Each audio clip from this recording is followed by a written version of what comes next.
En primer lugar, esa consagración que él tenía con Dios estaba interrumpida, quedó interrumpido.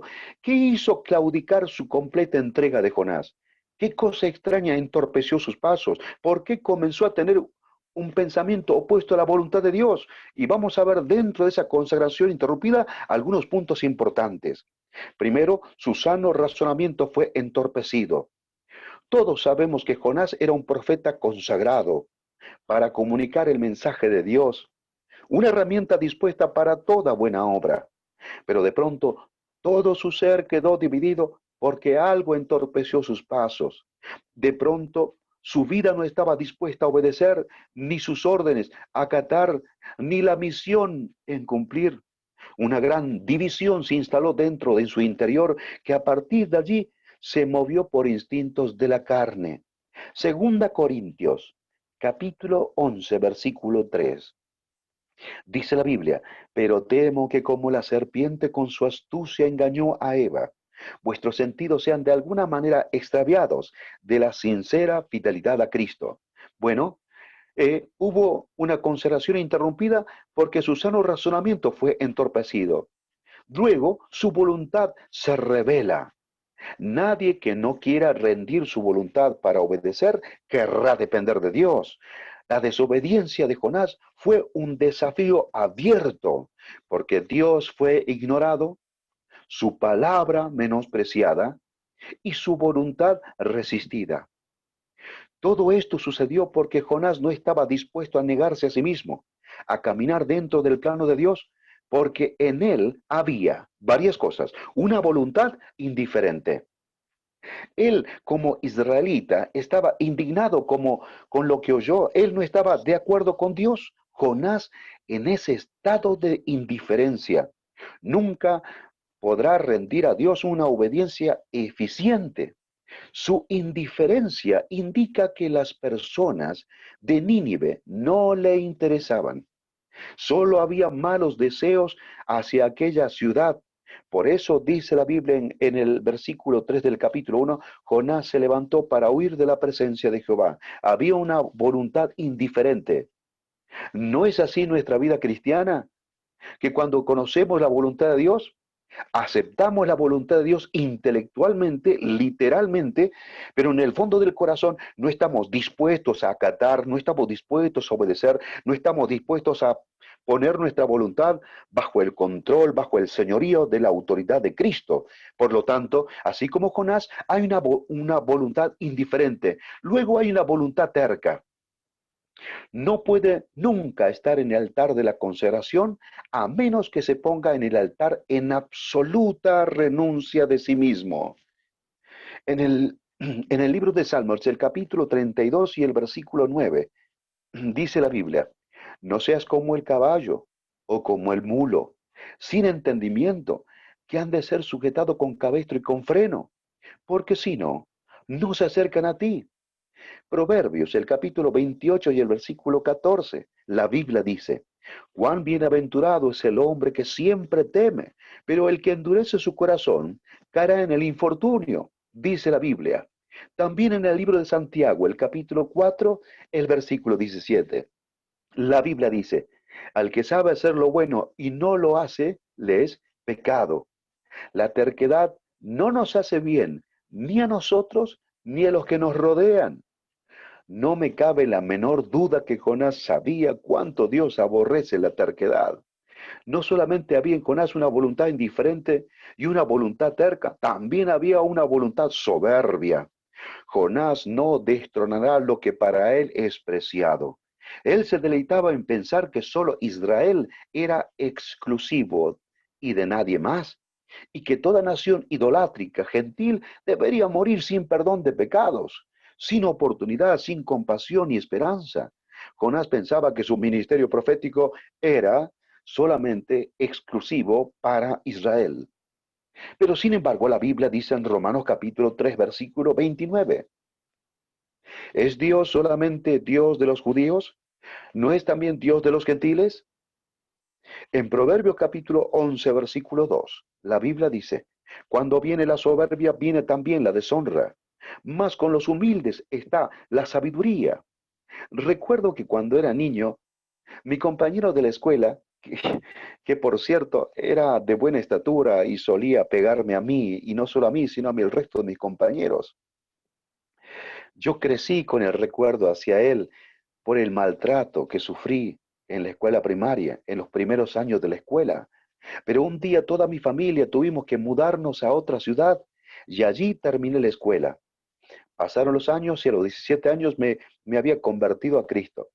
Y los años siguieron transcurriendo y el recuerdo de este niño que me maltrataba en los primeros años de escuela lo tenía presente.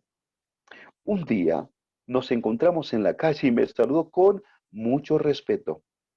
En ese momento me acordé de mi infancia en Full HD. Por dentro mío lo miraba con el amor de Cristo. Y con tanta amabilidad le dije que fue un gusto enorme de haberlo encontrado y que deseaba compartirle el mensaje de Jesucristo. Jonás estaba dispuesto a pregonar mensajes al pueblo de Israel con mucho gusto, pero predicar a una nación que es enemiga no estaba dispuesto.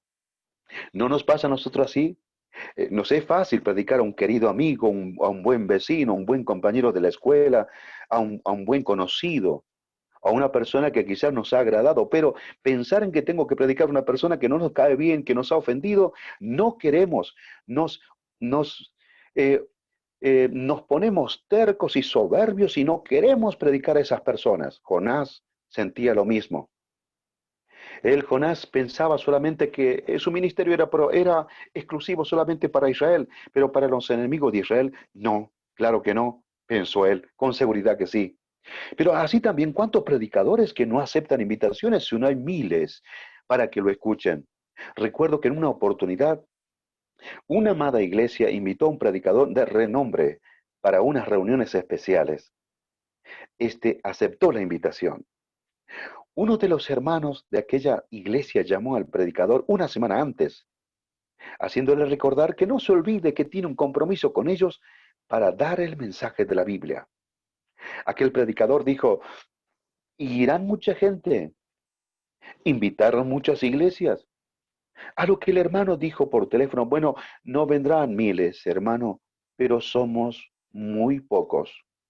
Aquel predicador respondió, bueno, mire, tengo pendiente una invitación, me van a disculpar. El hermano de aquella amada iglesia quedó frío, sorprendido de la actitud y de la respuesta que dio por teléfono aquel predicador. ¿Cuántos jóvenes también que no sirven a Dios si no hay reuniones especiales? He conocido cientos de cristianos que están muy consagrados solo cuando hay tremendos eventos. Luego son como la película de Chuck Norris, desaparecido en acción. ¿Cuántos cristianos exclusivos también hay? Conocí una iglesia en otra parte de la Argentina donde organizaban una tremenda conferencia con muchas actividades. Los ancianos organizaban toda actividad con la iglesia y los hermanos preguntaban a la congregación, a los hermanos, ¿cuántos desean anotarse para servir el almuerzo a los hermanos visitantes? Muchos levantaron la mano, pero había una jovencita que no levantó la mano y le preguntaron, ¿usted no quiere sumarse a servir en el comedor? Ella dijo con aire de superioridad, yo solo sirvo a los misioneros y a nadie más. El Salmo capítulo 19, versículo 13, dice la Biblia, preserva también a tu siervo de las soberbias, que no se enseñoreen de mí, entonces seré íntegro y estaré limpio de gran rebelión. No solamente se sentía Jonás exclusivo, pero miren ustedes que de pronto el cuerpo de Jonás, deja de ser el instrumento de Dios.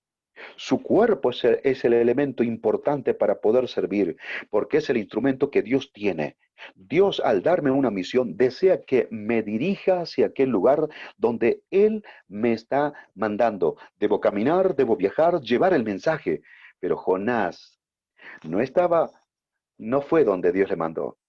Su vida no estaba dentro de la misión que Dios le había comisionado. No estaba dentro de la voluntad de Dios, ni entregando el mensaje que debía dar. Jonás era un siervo ausente, con una conciencia despierta, pues sabía lo que Dios le había revelado.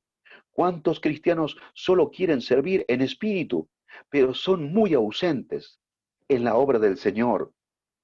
La Biblia dice que debemos adorar en espíritu y en verdad, pero también enseña que nuestros cuerpos deben ser consagrados como instrumentos de servicio. Juan capítulo 4, versículo 23 al 24, y Romanos capítulo 12 y el versículo 1. En una iglesia, un anciano me invitó a su congregación a predicar en una campaña evangelística y me llamó y me dijo, hermano, estamos organizando una campaña para evangelizar y deseamos invitarle a usted a predicar para cierta fecha. Por mi parte, luego de orar, acepté la invitación. Cuando llegó el día del evento, llegué al lugar del hospedaje y me llevaron al lugar de la campaña. Pero me llamó la atención que el anciano que me invitó no estaba y pregunté a algunos de los hermanos por él y me dijeron, no está, se fue de vacaciones. Somos tan ausentes y nuestras vidas, nuestros cuerpos físicos no están presentes en la obra. Podemos decir amén a la voluntad del Señor. Podemos mover la cabeza y decir, así es, eso es lo que Dios nos manda y podemos regocijarnos con lo que Dios nos revela la gran misión en su voluntad. Pero somos tan ausentes que no estamos en esa obra. Muchas veces los obreros consagrados son muy pocos, son muy escasos y una gran masa de cristianos son tan ausentes en la obra. Sus cuerpos dejaron de estar consagrados. Bueno, hay una interrupción de la consagración. Luego viene el segundo punto que tiene que ver la oportunidad de servir rechazada. Esto ocurre cuando nuestros intereses y valores no son del espíritu, cuando nuestra mirada no está centrada en los intereses del reino. Por lo cual, aquí ocurre muchas cosas, por lo que Jonás rechazó esa oportunidad de servir. Primero, porque había problemas de relación. Esto significa que algo afectó su relación con Dios. Había en Jonás un problema de infidelidad espiritual, porque él ya no anhelaba su presencia. Al contrario, él huyó de Dios. Escuchen con atención.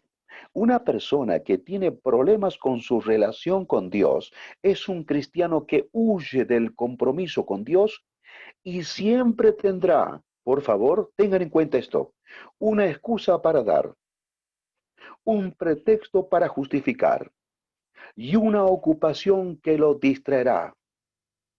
Voy a dar un ejemplo bíblico. Eh, en San Juan capítulo 6, versículos 7 al 9, una excusa para dar. El Señor Jesús ve una gran multitud de gente y tiene hambre. El Señor sabía lo que tenían que hacer. Pero sin embargo pregunta a su discípulo, ¿qué vamos a hacer con la gente? Tiene hambre.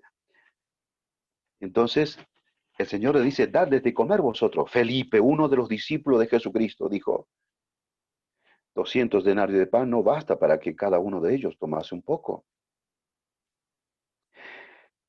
Él mira la bolsa de la ofrenda y pone una excusa que porque hay esa cantidad, no pueden dar comida a toda la gente que le sigue al Señor.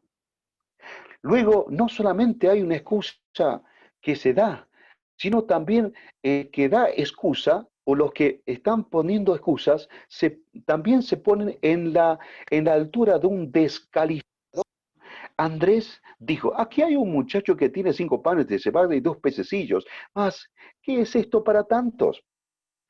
No solamente uno de sus compañeros pone una excusa ante el Señor, sino también otro de sus compañeros descalifica a un muchacho que lo poco que tiene se lo quiere poner en las manos de Dios, pero uno de los discípulos lo descalifica. Esto no alcanza. Una excusa para dar, un pretexto para justificar. ¿Se acuerdan en San Lucas capítulo 14, el versículo 18 al 20? Uno dijo, he comprado una hacienda y necesito ir a verla. Otro dijo, he comprado 5 yuntas de bueyes y voy a probarlos. Otro dijo, acabo de casarme y por tanto no puedo ir. Un pretexto para justificar, pero una ocupación que lo distraerá. Cuando volvemos al libro de Jonás, en el capítulo 1 y el versículo 5, ¿Qué ocupación le estaba distrayendo a Jonás? Sencillamente, él estaba durmiendo. Bueno, los cristianos hoy en día, en la vida espiritual, nos dormimos cuando somos tan indiferentes al Señor. Por eso dice la Biblia en Romanos capítulo 13, es hora de levantarnos del sueño, porque ahora nuestra salvación está más cerca que cuando creímos. Una persona que no quiere comprometerse con Dios es una persona que no quiere servir. Una persona que no quiere servir es una persona que no quiere estar con el Señor. Voy a repetir de nuevo esta frase. Y por favor, permitamos que esto sacuda nuestra conciencia, nuestro corazón y mente. Porque muchas veces nosotros estamos en un ambiente literal y no permitimos que nuestra conciencia se estremezca a tal punto que nos lleve a tomar una decisión, una reflexión con la verdad y una decisión que apunte a obedecer humildemente al mandato de Dios. Una persona que no quiere comprometerse con Dios es una persona que no quiere servir. Una persona que no quiere servir es una persona que no quiere estar con el Señor. Ustedes me dirán, ¿dónde dice eso? San Juan capítulo 12, versículo 26. Yo puedo decir estar de acuerdo con la voluntad del Señor, puedo estar de acuerdo con la gran misión evangelística, puedo estar de acuerdo con todo lo que el Señor revela, pero si yo no quiero servir a Dios de manera incondicional, completa, consagrada, eso quiere decir que no quiero estar con el Señor. Dice la Biblia, si alguno me sirve, sígame. Y donde yo estuviere, allí también estará mi servidor. Si alguno me sirviere, mi Padre le honrará. ¿Se dan cuenta ustedes? La Escritura dice, ¿andarán dos juntos si no estuvieran de acuerdo? Había también en Jonás un problema de fe. Jonás sabía que Dios es lento para la ira y grande en misericordia. Jonás, el libro de Jonás capítulo 4 y el versículo 2. Él no quería que Dios actúe en su gracia sobre todas aquellas personas que eran enemigos de Israel. Esto es un problema de dependencia. Una persona que no sirve al Señor es porque no quiere sinceramente que Dios obre salvando a muchos. Tal vez muchos me digan, creo que usted se está equivocando. Yo deseo que muchos se salven. Bueno, nos hagamos esta pregunta. Todos los días estoy dando testimonio a la gente de Cristo. Comparto el mensaje de esperanza a aquellos que no tienen esperanza. Si la respuesta es no, tenemos el mismo problema que Jonás. Cuando uno rechaza la oportunidad que Dios nos da para servir, no estamos midiendo el peligro al que exponemos a muchas almas que están perdidas. Luego hay un problema de dedicación. Jonás no quiso usar las capacidades espirituales. Jonás sabía cuál era su ministerio profético, pero no quiso poner en ejercicio aquella capacidad que solo provenía del cielo. Así también, como los cristianos de hoy, tenemos dones. A muchos no les interesa saber qué dones tienen porque no crecen. Como dice la Biblia en 1 Corintios el capítulo 3, el versículo 1 al 3, y Hebreos capítulo 5, versículo 11 al 13, que debiendo ser ya maestros tienen necesidad de que los vuelva a enseñar cuáles son los primeros pasos del arrepentimiento. No les interesa dedicarlos al servicio de Dios. La Biblia dice en Hebreos que, la Biblia dice, por ejemplo, en la Biblia, que Jonás estaba durmiendo. A Jonás no le interesó dedicar las capacidades que recibió de Dios para aplicarlo dentro de la misión que Dios le había comisionado. Otros no quieren estar presentes en el terreno de la obra. Y, y la Biblia menciona cómo Jonás huye rápidamente, viene en el momento cuando él conoce ese momento de la misión, la voluntad revelada, a partir de aquel día, huye de la presencia del Señor. Así también muchos cristianos muchas veces huimos del Señor porque no queremos servir al Señor. A partir del día en que hemos aceptado a Cristo en nuestras vidas, Dios nos pone en el terreno del servicio. Dios quería poner a Jonás en un terreno donde la semilla debía sembrarse, el mensaje de la Biblia, donde la capacidad espiritual podía ejercitarse para hacer la obra. Y en este caso, en el día de hoy, serían los dones y oportunidades que deben aprovecharse con sabiduría. Pero Jonás no quiso ponerse en las manos de Dios. En tercer lugar, había un tiempo malgastado. Aquí veo varias cosas. Veo una actitud necia.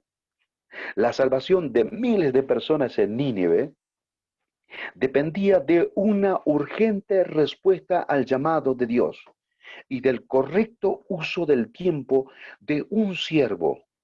Pero Jonás, desde que oyó el llamado y huyó, expuso en riesgo la eternidad de niños, jóvenes, matrimonios, familias y autoridades de ese tiempo, sabiendo de la brevedad de la vida y de un juicio inminente hacia aquella gran ciudad.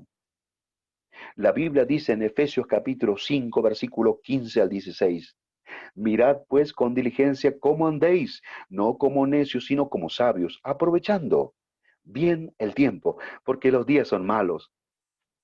Muchos cristianos como Jonás sabemos que el mundo es pecador, que está en condenación, separado de Dios y que le espera un juicio inminente. Y a pesar de que sabemos lo que dice Pedro en 2 Pedro 3:9, Dios es paciente para con todo, no queriendo que ninguno se pierda, sino que todos procedan al arrepentimiento. Pero nuestras vidas no reaccionan con la sensibilidad ante una urgencia de asuntos eternos, porque hay un problema espiritual. No solamente hay una actitud necia, hay una oportunidad despreciada. La palabra despreciar significa tener en poco. Es tener en poco la oportunidad que Dios nos da. Esto me hace recordar que también los discípulos fueron invitados por el Señor a orar. Y en 3 ocasiones, en vez de orar, se durmieron. Luego el Señor le dijo, dormid ya, se acerca el que me entrega. El tiempo que les dio para orar se había terminado. Y ellos no se daban cuenta que habían perdido un tiempo precioso para hablar con el Padre junto al Señor Jesús y no valoraron el tiempo. Se desprecia el tiempo cuando Dios deja de ser deseado. Se aprecia el tiempo cuando Dios es deseado y buscado. Así como la vida es un don de Dios, el tiempo es un regalo lleno de oportunidades, pero hasta que no sepamos valorar nuestra relación con Dios, nunca sabremos valorar la vida que nos dio, la oportunidad para servir y las almas para testificar. Cuando en la vida no sabemos valorar la oportunidad, al final de nuestros días, a la hora de partir, una profunda resignación nos invadirá de no haber respondido a Dios. Hace muchos años un hermano de edad avanzada me vio repartiendo folletos en la calle y él me llamó y me dijo, Francisco, ven, quiero darte un consejo. De pronto suspiró y con una mirada triste me dijo, cuando era joven como tú, no supe responder a Dios. No aproveché mi juventud y mis fuerzas para rendirle con mis dones a Dios. Dejé pasar mis años y yo sin responderle. Hoy ya estoy cargado de años, casi con poca fuerza, y lo único que me queda ahora es decirle a la juventud que no repitan mi historia. Me hace recordar el libro de Proverbios, el capítulo 5 y el versículo 12. Dice la Biblia, cómo aborrecí el consejo y mi corazón menospreció la reprensión. No oí la voz de los que me instruían y de los que me enseñaban. No incliné mi oído casi en todo mal estado, en medio de la sociedad y de la congregación. Luego había un dinero mal invertido. Recuerdan ustedes que cuando escucha la voz de Dios, no le agrada nada la misión que recibe de parte de Dios. Él se escapa de la presencia del Señor y piensa en irse lo más lejos que pueda de la presencia del Señor, y él tiene dinero en su bolsillo, y en vez de usarlo para ir hasta Nínive, él usa el dinero para escaparse de Dios. Por eso es un dinero mal invertido. Jonás, como inversor, usó mal el dinero de una mala manera, porque lo usa para pagar su pasaje y alejarse cuanto más pueda de la presencia de Dios. Esto no glorifica a Dios por tres razones. ¿Y saben por qué? Primeramente, porque no usó para la gloria del Señor ese dinero. La Biblia dice en Colosenses el capítulo 3:17, que cosas, sean de palabra o de hecho, que lo hagamos para la gloria del Señor. Pero Jonás usó el dinero no para gloria del Señor, sino para salir con sus propios deseos malos. Y en segundo lugar, hizo uso, mal usó, por ejemplo, de lo que no es suyo. Todos nosotros sabemos que todo lo que ganamos en el trabajo, con lo que hacemos, nada es nuestro. En Primera Crónicas, el capítulo 29, el versículo 14, cuando traían sus ofrendas, ¿no es cierto?, para Dios, todo el pueblo de Israel sabía que todo lo que tenían, nada era suyo. Y Jonás hizo mal uso de lo que no era suyo. Y en tercer lugar, usó con un fin egoísta. ¿Por qué? Porque él usó el dinero pensando en sí mismo y no pensando en entregar el mensaje a aquellas personas que no conocen a Dios. Y en quinto lugar, para terminar, su vida mal aplicada. Muchos hablamos de compromiso y pensamos que un correcto conocimiento de la Biblia es el total de toda la formación de la vida espiritual. Y eso no es así. Mientras la aplicación de la Biblia a la vida no sea tu base de formación, solo estaremos viviendo una religión y no una relación. Hoy en día es fácil conocer de la Biblia, los libros de la Biblia, memorizar los textos de la Biblia. Podemos tener formación académica y podemos quizás tener una formación teológica de la Biblia. Pero si la palabra del Señor no es aplicada a nuestra vida, entonces nuestra vida en sí no tendrá interés, no querrá cumplir la misión que el Señor nos dio, ni nos esforzaremos por agradar a Dios. Por eso es una vida mal aplicada de Jonás, porque tenía conocimiento de Dios, pero sin embargo, él huyó de Dios. ¿No es así nuestra vida? Muchos conocemos de Dios, muchos conocemos de la Biblia, pero sin embargo, realmente a la hora de obedecer, ¿cuántos estamos escapando de muchas maneras? De miles de maneras nos escapamos de Dios y pensamos que no hay una consecuencia. Querido, siempre hay consecuencia. Todo lo que el hombre sembrara, eso también segará, dice la Biblia. Dice la Escritura, vuestros pecados os alcanzarán. Cuando mi vida no se aplica a la Biblia, o cuando no permito que la Biblia no se aplique a mi vida, cuando no pongo en práctica la palabra del Señor a mi vida, estoy en una zona de riesgo, en un peligro tremendo, porque es allí donde empieza la vida a fracasar, donde se abren surcos de heridas por el fracaso, por fallar a Dios, por darle la espalda al Señor. A Jonás nada bien. Todo lo que él hizo rechazando el llamado, directamente se expuso a un gran peligro. Bueno, tratar el versículo 6 en adelante es otro tema que es todo complemento de los primeros 5 versículos, pero todavía sigue. Pero no caigamos en esto porque es un peligro tremendo. Decir, Señor, yo acepto tu voluntad, pero dentro de mi corazón no estoy dispuesto a obedecer. Muchos queremos ser servidores de Dios, dedicarnos a la obra del Señor, pero sin embargo no estamos dispuestos a comenzar por nuestra propia vida, en nuestra propia niñez, en nuestra propia juventud, en nuestra vida personal.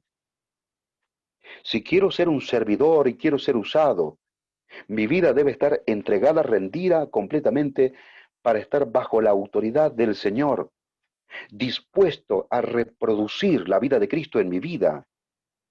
Cuando una persona vive la vida de Cristo, es la manera correcta como un siervo de Dios se identifica. Queridos, el peligro de un compromiso pasivo es que vienen toda esta clase de descenso, de decadencia en la vida espiritual. No fue ganancia, no fue, no fue una vida exitosa en la vida de Jonás cuando rechaza el llamado del Señor. Cuando nosotros rechazamos obedecer a Dios, nuestra vida comienza allí el fracaso. Caemos en pecado y el pecado siempre es una infidelidad a Dios. Y a menos que nos arrepintamos de ello, no podremos levantarnos. Quiero levantarme del estado en que estoy. Quiero que el Señor me dé fuerza para que el Señor me restaure si he caído. La única forma es que yo reconozca que lo que me hizo tropezar, debo reconocer que eso es pecado, que yo le di la espalda a Dios, que rehusé aceptar su llamado. Ahora voy a Cristo, le, le pido perdón, los confieso, me aparto y le entrego todo el control de mi vida al Señor para que Él haga de mí su voluntad y la misión que Él me confía a mí se lleve a cabo para salvación de muchas almas. Queridos hermanos, que esta lección nos lleve a reflexionar, a pensar, a meditar y que nos conduzca a tomar una sabia decisión. Si hemos de observar esta hermosa historia de Jonás, justamente sea para que cada uno de nosotros podamos tomar una lección positiva. No puedo yo negarme a escuchar a Dios, no puedo negarme a obedecer a Dios, no puedo negarme a entregar mi vida entera a Dios. Que la palabra del Señor nos lleve a reflexionar y a tomar una decisión sabia de dejar de ser oidores y a partir de hoy, habiendo entendido la lección bíblica, ser hacedores de la Biblia. Que el Señor los bendiga.